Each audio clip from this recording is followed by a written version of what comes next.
ఉస్మానియా వర్సిటీలో పునరుద్ధరించిన దాదాపు 300 ఏళ్ల నాటి అడ్మికేట్ మెట్ల బావిని ప్రపంచ వారసత్వ దినోత్సవ సందర్భంగా మంత్రి జూపల్లి కృష్ణారావు ప్రారంభించారు. ఒకప్పుడు నిర్లక్ష్యానికి గురై చెత్తా చెదారంతో నిండిపోయిన ఈ బావిని నేడు ఒక సుందరమైన పబ్లిక్ స్పేస్గా మార్చారు. ఈ బావి నుంచి 3000 టన్నుల చెత్తను తొలగించి అందంగా తీర్చిదిద్దారు.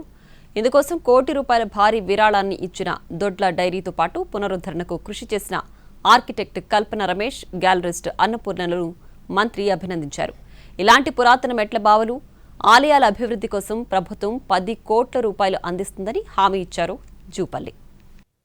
తెలంగాణ రాష్ట్రము, తెలంగాణ ప్రజలు కూడా ఈ యొక్క వారసత్వాన్ని వెలికిస్తున్నటువంటి ఈ యొక్క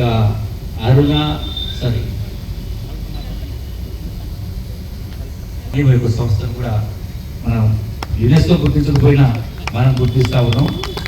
ఎందుకంటే ఇలాంటివి చాలా చేస్తూ ఉన్నాం. అది చెప్పినట్టుగా రాష్ట్రంలో ఇప్పటికీ ఐడెంటిఫై చేసినటువంటి సంథింగ్ అరౌండ్ 30 నాకు తెలిసి 600.